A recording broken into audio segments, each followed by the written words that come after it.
So to continue with what we did previously, let's think of another program that we can make. So what I'm thinking is we're going to have a program that will count from 0 to x. X can be any number. In this case, let's just say x is equal to 5, right? So just going to make a program that's going to loop over something and then continuously count until we get to a certain point. Now, this is where we're going to do a bit of some complicated programming, and I'm going to try to explain everything as we go on. So to explain what I'm going to do here, I think it would be best if I was to open up let me open up Paint first, and then I'll explain what we're going to do. Okay, so I have Paint, but I do not have my pen with me. But what we're going to do, let's say we have some memory locations here, right? I'm just going to have a few memory locations here so to explain what we want to do. So remember, our program, we just want to start from 0 up to a certain number, right? So we're going to figure things out as we go, but hopefully we're going to learn a few more concepts as we go on. So this is our program here. This is our memory, and then this is my accumulator, right? So I'm just going to say mem.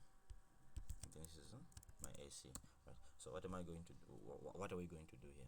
So first of all, let's say here what we're going to do is that we're going to have our max, right? So it's going to be our max value. Let's say this is 5, right? This is our x. Then now what we're going to do is that we're going to store our value here, the current value that we're counting up. So we're going to call it current value, and then over here we're going to have an incrementer. So what the incrementer is going to do is that we're going to see how are you going to be stepping up. Are you going to be moving by 1, by 2, by 3, by 4, by what? So if you remember in algorithms, in math, you are looking at for loops, or in programming for loops, so you always put that incrementer there. So incrementer, so that's equal to 1. And then another location that I didn't specify is check. Now I'm going to show you what check does. So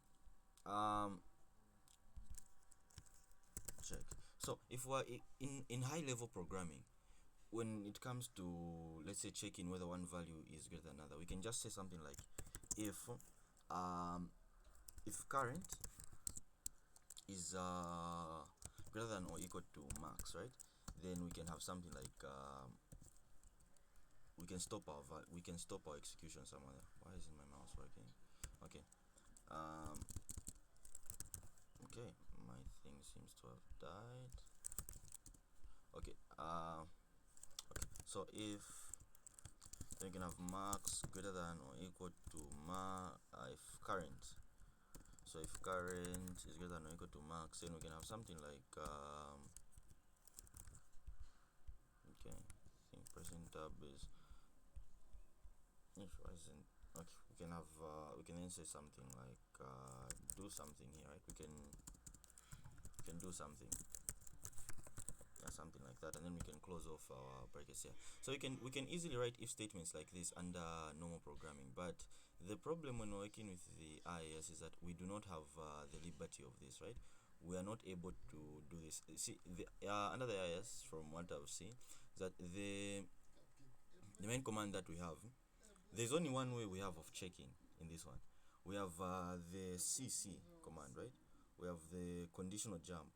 And what that one basically does is it jumps to another instruction, assuming the value in our accumulator is greater than or equal to 0, right?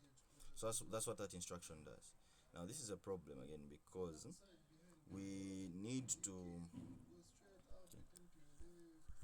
So it's CC, and then we're going to say par SX. So what this does is that if the value in the accumulator is greater than or equal to 0, we continue to the instruction that's here, right? That's the thing. Otherwise, you just continue normally. So we're restricted to only checking if something is greater than or equal to 0. So how are we going to make sure that, okay, how can we how we make sure that, okay, we can check whether max is our current is greater than or equal to our max, right? That's what we want to do. Well, this is where our check comes in, because this check, what we're going to do, check is going to be equal to max minus current, right? So since we're counting current upwards, right, we're counting current upwards, right? So as current keeps on increasing, the difference between these two, between current and max, will keep on decreasing until it's zero. So the moment it's zero, what do? We continue onwards, and what we continue onwards is just stopping our program. We're going to have a halt here. Else, if the value in the accumulator is greater than zero, we're just going to load the instruction again. So we're just going to continue repeating that over and over and over again until the check is no longer greater than zero, and then so forth. It will make more sense once I write it, but I just wanted to explain that a bit. So what are we going to do here? We're going to declare our variables here. So we're going to say our marks there. Let me set it equal to 5. And there are multiple ways we can do this, but it's just how I thought of doing it. So current, and then our current we're going to start at 0, right? And then we're going to say increase. So this is the value we're increasing by 1, and then we're going to have check, right? And it's supposed to be dot data there, dot data, okay.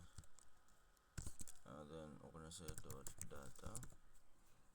Check is going to be 0. Okay, so how are we going to do this? First of all, we're going to load in our current value into the accumulator and then increase it by 1, right? So we're going to say sx to accumulator, so it is sc positive, and then this is just going to give us just going to say cur, right?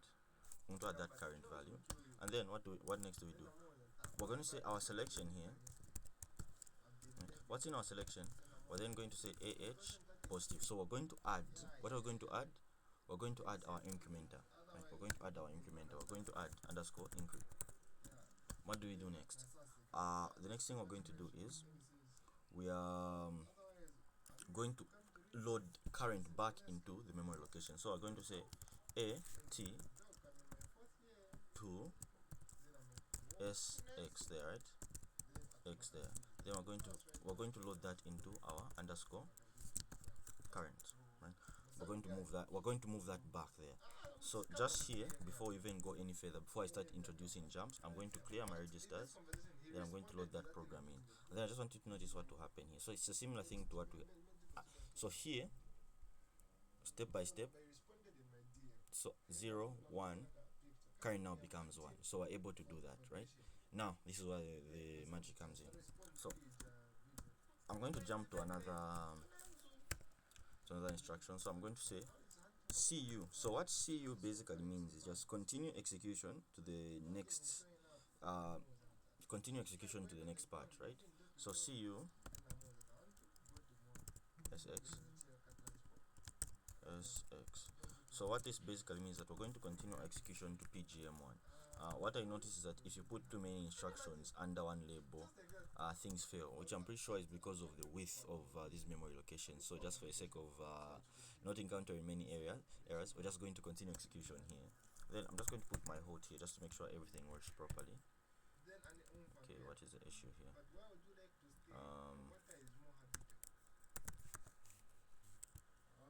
Assuming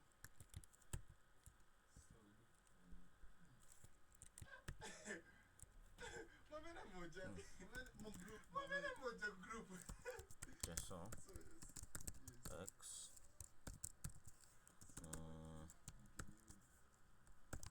what we're going to do here now is that we're going to load the value of we're going to load our check here, right? We're going to load our max. So sc positive underscore max. So we have that there. Okay, so we're going to load our marks into the accumulator, and then what we're going to do is that we're going to subtract current, since we've already stored current in here. So what we're going to do is I'm going to say sx, right? Sx minus that is going to be negative. So ah minus is used for subtracting. Then we're going to subtract our current, right? We're going to subtract our current from the value that's the max there, right? That's what we're going to do.